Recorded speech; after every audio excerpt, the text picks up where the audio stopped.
Upaya mencari keadilan atas kematian diplomat Kemlu Arya Daru Pangayunan memasuki babak baru.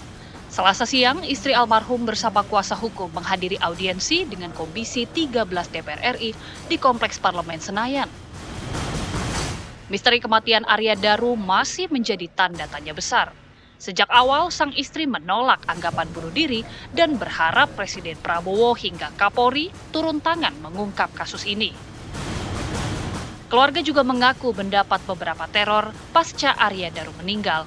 Kuasa hukum menilai teror ini menimbulkan ketakutan serius sekaligus memperkuat penolakan terhadap isu bunuh diri. Lantas apa indikasi terkuat yang menunjukkan kematian Arya Daru bukan bunuh diri? Sejauh mana DPR dapat mendorong penegak hukum mengusut tuntas kasus ini? Dan bagaimana seharusnya negara melindungi keluarga korban yang justru sebelum kejadian itu tidak ada tanda-tanda ini akan terjadi. Jadi kami semua bingung karena Mas Daru itu tidak pernah cerita soal pekerjaannya secara detail. Biasanya kalau yang dia cerita itu yang hanya ada hubungannya dengan saya atau anak-anak. Misalkan jemput anak-anak yang itu satu umur dengan anak kami. Ini kemudian mereka seperti bisa jadi teman ya, hal-hal seperti itu saja. Jadi sama sekali tidak ada tanda-tanda. Soal TPPO juga saya bingung karena nggak pernah cerita. Ya, itu tadi pertanyaannya pemirsa, sejauh apa sebenarnya DPR mampu mendorong pengusutan kasus ini. Kami akan langsung membahasnya untuk Anda bersama dengan narasumber yang sudah hadir di Apa Kabar Indonesia Malam. Yang pertama sudah ada Pak Dwi Librianto yang merupakan kuasa hukum keluarga. Selamat malam Pak Dwi. Malam Mbak Tiara. Kemudian juga ada, Waalaikumsalam. Kemudian juga ada Bang Reza Indragiri, psikolog forensik. Selamat malam Bang Reza. Malam Mbak Tiara. Malam. Assalamualaikum Pak Dwi. Terima kasih sudah hadir Bapak-Bapak. Kemudian juga melalui sambungan Zoom sudah bergabung bersama kami Ibu Siti Aisyah yang merupakan anggota Komisi 13 DPR Republik Indonesia, fraksi PDI Perjuangan. Selamat malam Bu Siti. Selamat malam Mbak Tiara.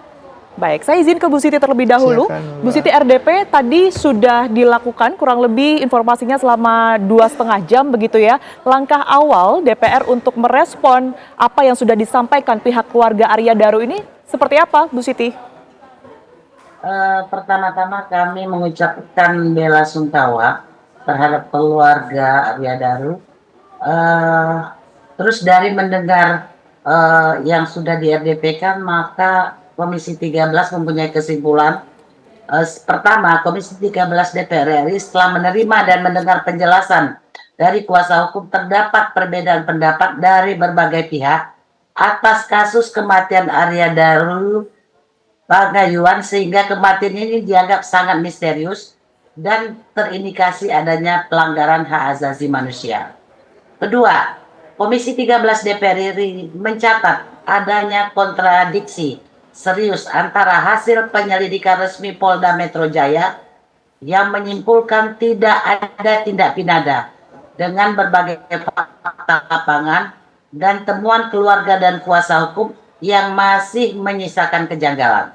Yang ketiga, Komisi 13 DPR RI menegaskan bahwa kematian Arya Daru hanya tidak diambil sebagai kesimpulan final sebagai keputusan kepolisian sebelumnya, mengingat masih banyak fakta yang belum terungkap secara terang benderang sehingga perlu dibuka kembali dalam pengungkapan kebenaran material dan hukum pidana dengan melakukan gelar perkara kembali dan mengungkapkan kemungkinan adanya keterlibatan pihak lain. Keempat, Komisi 13 DPR RI meminta Presiden Republik Indonesia melalui Menteri Luar Negeri sebagai pimpinan dari diplomat almarhum Arya Daru untuk bertanggung jawab dalam mengungkap kasus kematian almarhum Arya Daru untuk memberikan rasa keadilan bagi keluarga korban secara profesional. Kelima, Komisi 13 DPR RI meminta Menteri Luar Negeri untuk membentuk tim investigasi independen yang melibatkan keluarga dan pihak terkait sebagai bagian dari tanggung jawab Kementerian Luar Negeri atas kematian seorang diplomat almarhum Arya Daru. Keenam, Komisi 13 DPR RI mendorong Baik, ditahan terlebih dahulu. Kami ingin mendengar tanggapan terlebih dahulu ya dari pihak kuasa hukum keluarga. Pak Dwi, tadi sudah disampaikan ada beberapa poin ya yang sudah disebutkan oleh DPR dalam menanggapi apa yang sudah disampaikan dalam RDP. Sebenarnya yang difokuskan oleh pihak keluarga ini saat ini apa, Pak Dwi? Terima kasih Mbak Tiara. Kami sangat berterima kasih kepada Komisi 13 yang mau menerima dan mendengarkan apa keluhan daripada atas kematian almarhum Arya Daru Pangayunan. Nah, memang dari beberapa surat yang kami layangkan, selain dari Deplu, salah satunya ada dari Komisi 13 yang menanggapi. Komisi 3 belum, Komisi 1 juga belum. Yang terutama sebenarnya kaitannya dengan, ini kan pihak kepolisian. Ke Kapolri kami sudah 2 kali kirim surat, yang terakhir minta audiensi, sampai sekarang juga belum. Tembusannya ada ke Polda untuk bisa membuka kasus ini kembali, karena menurut kami ada beberapa kejanggalan yang tidak terungkap. Yang kedua adalah dari hasil beberapa, kita sama sekali belum pernah menerima laporan daripada polisi tentang penghentian penyidikannya atau proses penyidikannya. Lalu dalam gelar perkara pun juga kami tidak pernah menerima hasil gelar perkaranya seperti itu secara tertulis. Hasil otopsinya juga kami juga belum diterangkan secara tertulis seperti itu. Jadi banyak hal yang sebenarnya kami ingin tahu sebenarnya meninggalnya dari pihak kepolisian. Pak Dwi? Ya gimana, Pak? Ya. Dari semua yang sudah dilaporkan dalam RDP tadi begitu ya, satu yang juga menarik adalah berkaitan dengan teror, Pak, yang terus-menerus nampaknya terjadi terhadap pihak keluarga begitu ya. Bahkan kalau dari awal mula dulu ini sudah terhitung yang ketiga. Mungkin boleh diceritakan terlebih dahulu. Ini yang terakhir bentuk terornya seperti apa, Pak? Setelah adanya styrofoam, kemudian juga bunga di pemakaman begitu ya? Yang ketiga adalah bunga di pemakaman. Yang kedua itu makam kami diacak-acak. Jadi ada kayak digaruk-garuk atau gimana seperti itu. Yang ketiga itu ada tanda bunganya dijajar dari ujung kepala sampai ujung kaki, bunga merah gitu loh. Yang kita tanya dari pihak keluarga nggak tahu, atau ada pihak lain kami nggak tahu. Yang jelas ada banyak hal yang menurut keluarga kok aneh gitu loh. Jadi mereka merasa bahwa ini perlu penanganan yang lebih serius. Suatu kejanggalan juga menurut keluarga. Baik, saya ke Bang Reza Indragiri. Bang Reza, kalau tadi sudah menerima ada sejumlah teror yang terus-menerus berdatangan kepada pihak keluarga, Anda juga melihat ini sebagai salah satu kejanggalan? Begini Mbak Tiara, ini peristiwa yang menyedihkan. Dan saya terus terang berduka. Ya. Tidak hanya kami sama-sama lulusan UGM, saya juga dulu bekerja di Departemen Luar Negeri sebagai diplomat. Tapi harus saya katakan bahwa setelah Polda Metro Jaya mengumumkan bahwa almarhum ini meninggal bukan akibat perbuatan orang lain. Dengan kata lain, saya maknai pernyataan dari Polda Metro Jaya bahwa ini bukan kematian akibat pidana, maka serta-merta meninggalnya almarhum ini menjadi sebuah isu privat, isu pribadi. Karena ini merupakan isu privat, isu pribadi, bukan pidana. Maka dengan segala hormat, saya memilih untuk membatasi diri dalam memberikan perspektif terkait kasus ini. Beda kisah kalau ini merupakan pidana. Dulu kita kan masuk pada sebuah masa ketika sebagian kalangan berspekulasi almarhum meninggal akibat perbuatan pidana kan. Kalau pidana itu merupakan isu publik. Semua bisa urun rembuk dalam mengungkap kasus ini. Tapi sekali lagi, dengan segala hormat, karena ini sudah dikunci oleh Polda Metro Jaya, bukan pidana. Ini isu privat, ini isu pribadi, maka kita harus punya pembatasan diri juga ketika mencoba untuk menelaah kembali. Tapi dengan adanya hal-hal janggal yang tadi sudah disebutkan oleh pihak keluarga, salah satunya dengan teror yang terus terjadi, Anda menilainya seperti apa? Apakah ini juga bisa dibiarkan begitu saja, Bang Reza? Teror dan segala macam, akhirnya akan kita berikan tugas untuk investigasinya kepada pihak kepolisian. Ya, tadi saya katakan, Polda Metro Jaya sudah mengunci, sudah case close. Beda kisah kalau ternyata kasusnya dibuka lagi. Pada titik itu pula, sebetulnya Mbak Tiara, saya bertanya-tanya ini, Komisi 13, sekarang ada Bu Siti. Saya bertanya, kenapa tanggung jawab untuk pengungkapan kasus kematian almarhum ini diembankan kepada Kementerian Luar Negeri? Relevansinya apa? Pengungkapan kasus kematian seseorang. yang diduga merupakan akibat perbuatan pidana, Oke, itu baik. ranah kerjanya otoritas penegakan hukum, bukan Kementerian Luar Negeri. Sehingga saya sungguh-sungguh tidak Seharusnya paham. desakan tersebut tertuju kepada pihak kepolisian Lagi, gitu ya. ketika Komisi ke-13 menemukan indikasi ini adanya pelanggaran hak asasi manusia, Ya. pada aspek apa gerangan? Saya ingin tahu, pada aspek apa gerangan sehingga Ibu Siti dan teman-teman di Komisi 13 mengatakan ada indikasi pelanggaran hak asasi manusia. Baik. Bukan pidana, tapi pelanggaran hak asasi manusia. Baik, Dimana, itu juga yang mana? patut kita pertanyakan kepada Komisi 13. Tapi kita jeda terlebih dahulu. Apa Kabar Indonesia Malam masih akan kembali untuk Anda sesaat lagi. Masih di Apa Kabar Indonesia Malam, pemirsa, saya akan langsung ke Bu Siti. Bu Siti, untuk menanggapi pertanyaan dari Bang Reza tadi ya, mengapa sebenarnya kasus ini justru dilimpahkan tanggung jawabnya kepada pihak Kementerian Luar Negeri? Itu yang pertama. Pengungkapannya. Dan juga yang kedua tadi berkaitan dengan adanya pencarian kepada pihak keluarga begitu, upaya pencarian korban ini. Apa yang sudah dikantongi oleh Komisi 13 DPR Republik Indonesia sehingga menyimpulkan ada tindakan pelanggaran HAM di dalamnya? Terima kasih Mas Reza. Tadi rekomendasi dari Komisi 13 belum seluruhnya kita sampaikan karena ada keterbatasan waktu. Salah satunya rekomendasi dari Komisi 13 adalah Komisi 13 DPR RI mendorong Menteri Hak Asasi Manusia untuk menyampaikan permintaan resmi kepada Presiden Republik Indonesia agar menginstruksikan Kapolri membuka kembali, kembali ekshumasi untuk dilakukan penyelidikan kasus ini secara menyeluruh, transparan dan akuntabel serta memastikan adanya perlindungan bagi keluarga. Jadi yang diminta sebenarnya untuk membuka kasus itu adalah Kapolri. Karena kalau langsung ke Kapolri mungkin kita harus meminta ke hasil sidang tadi, rapat tadi, lebih bagus Presiden yang meminta ke Kapolri. Jadi belum seluruhnya yang tadi disampaikan. Kalau untuk Kementerian Luar Negeri sebenarnya cuma tanggung jawab moral sebagai pimpinannya. Kenapa harus dikatakan ada pelanggaran HAM? Pelanggaran HAM itu bukan hanyalah penganiayaan, tetapi adalah kesetaraan dalam pelayanan dan akses ke pemerintahan dan informasi. Pihak korban atau keluarga korban sudah meminta ke penegak hukum untuk disampaikan beberapa hal sehingga hal ini mereka tidak punya akses ke sana. Karena itu mereka meminta ke Komisi 13 untuk membuka masalah ini. Sebenarnya lebih baik kasus ini di Komisi 3 sebenarnya. Tetapi sesuai dengan pernyataan tadi oleh kuasa hukum, mereka sudah menyampaikan itu ke Komisi 3 dan ke Kapolri, tetapi mereka tidak direspon.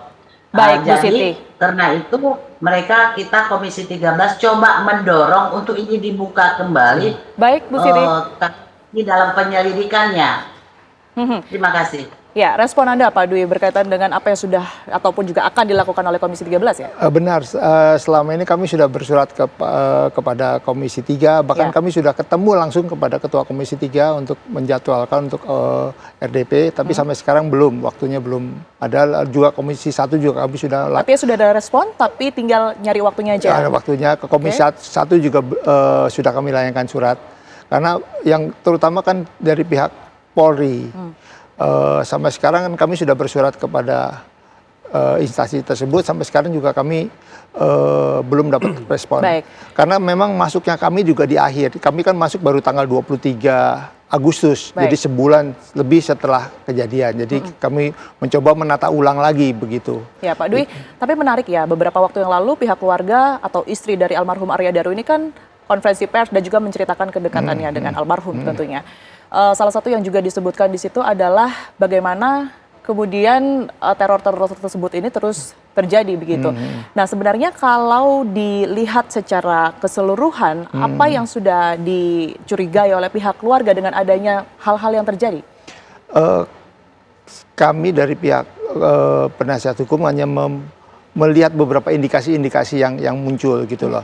Tapi selebihnya kami bukan penyelidik atau penyidik untuk melakukan lebih dalam itu.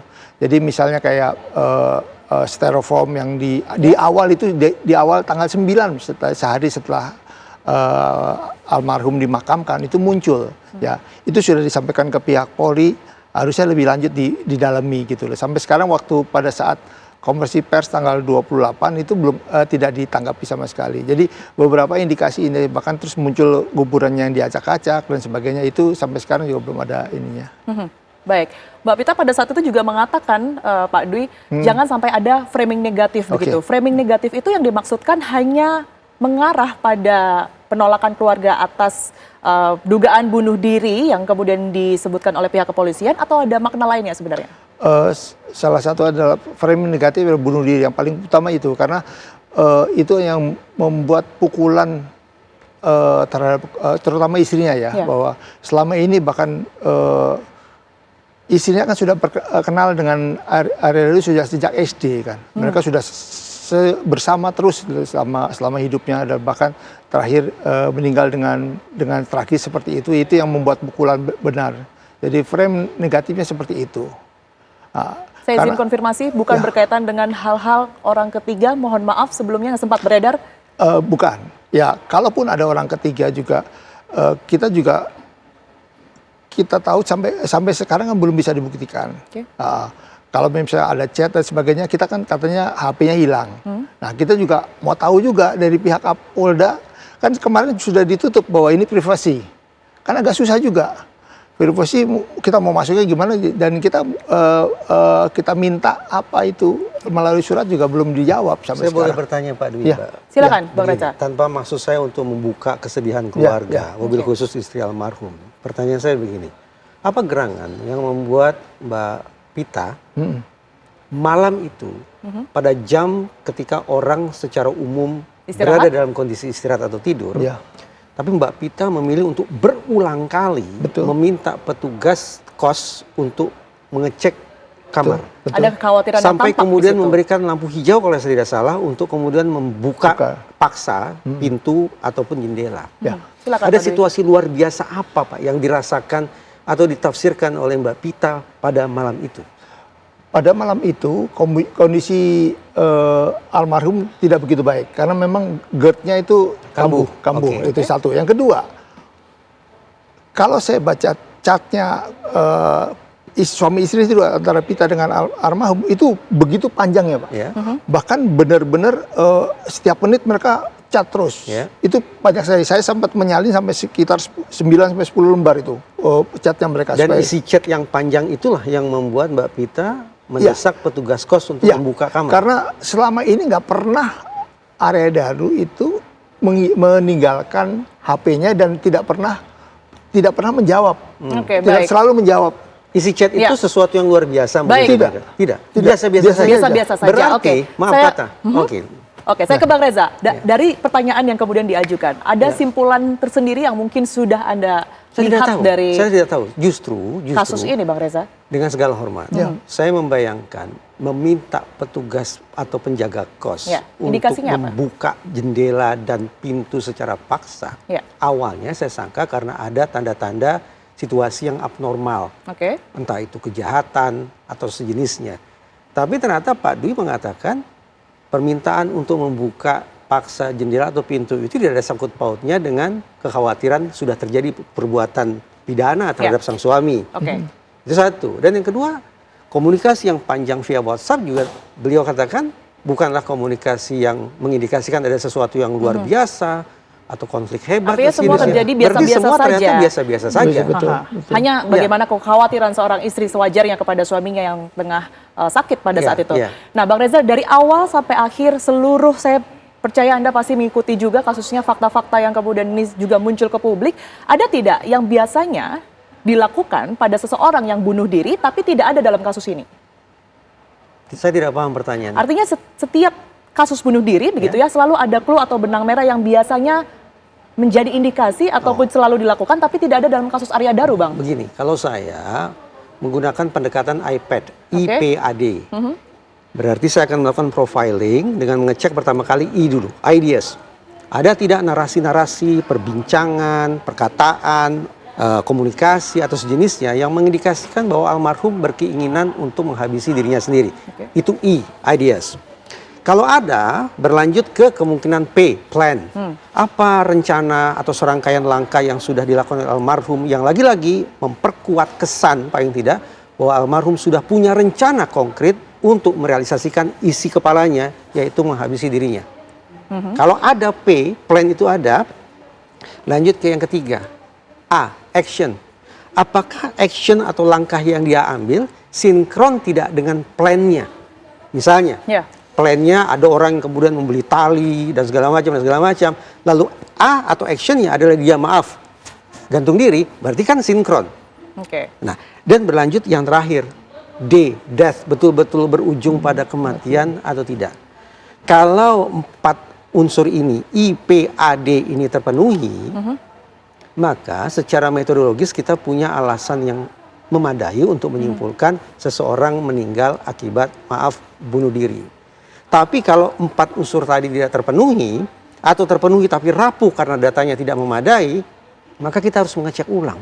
Artinya pengecekan ulang dalam kasus ini layak dilakukan, Bang?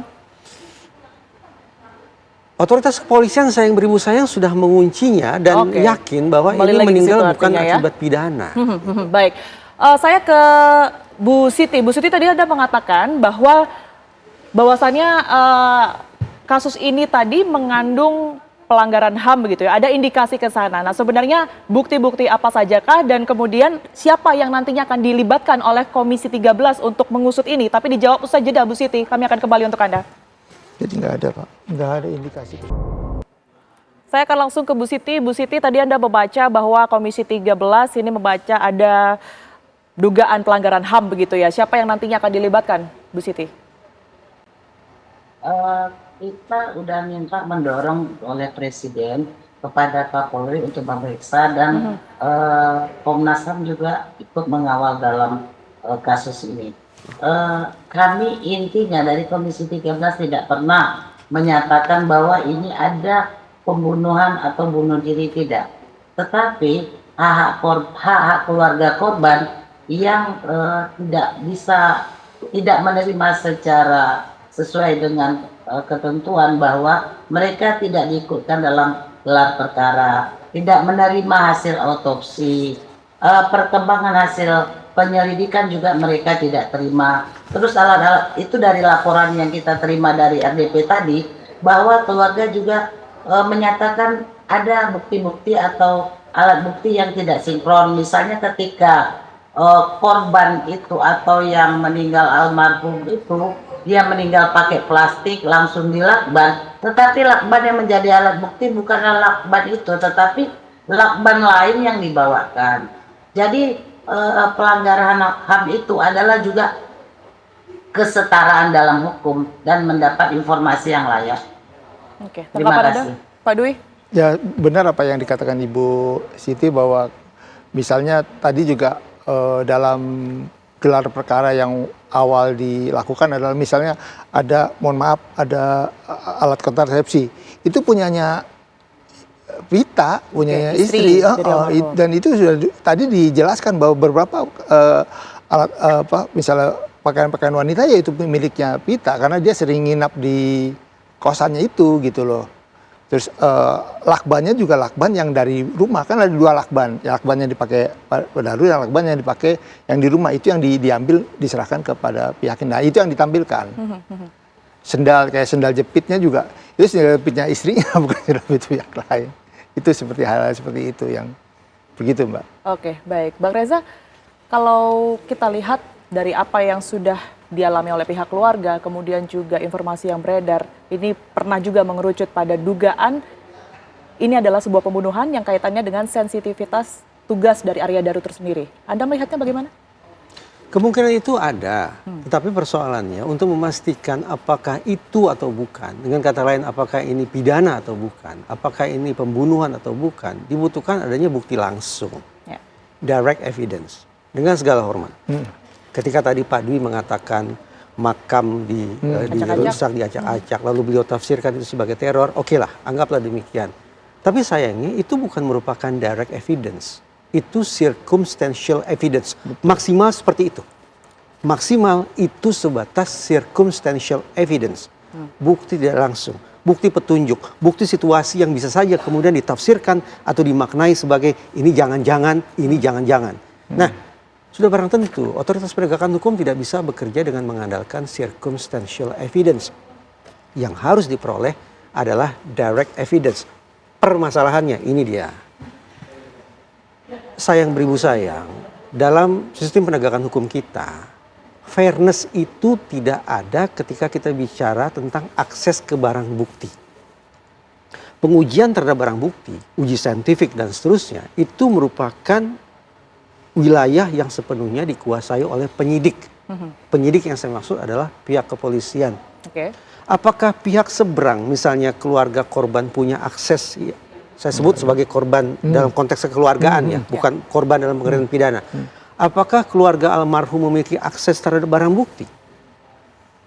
Untuk melakukan investigasi tandingan, untuk melakukan counter examination, perkiraan saya tidak. Karena tidak tersedia mekanisme untuk itu.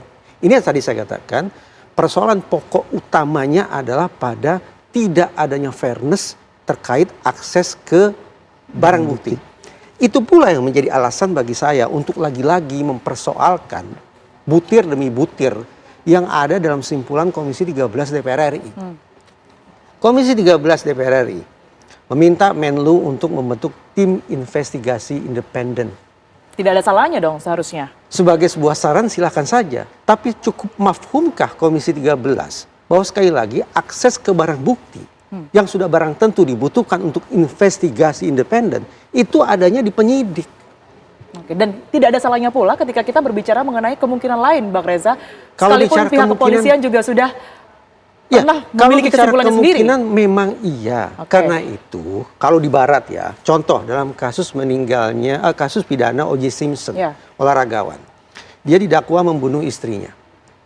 Oleh pihak penyidik, kemudian dilanjutkan oleh jaksa penuntut umum, sudah barang tentu. Ini loh, kami punya barang bukti untuk meyakinkan majelis hakim bahwa pelaku pembunuhan tak lain adalah O.J. Simpson.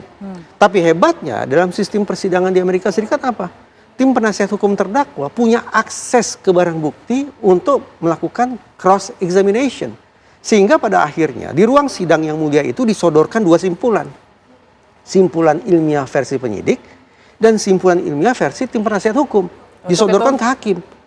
Hakim memutuskan percaya yang mana.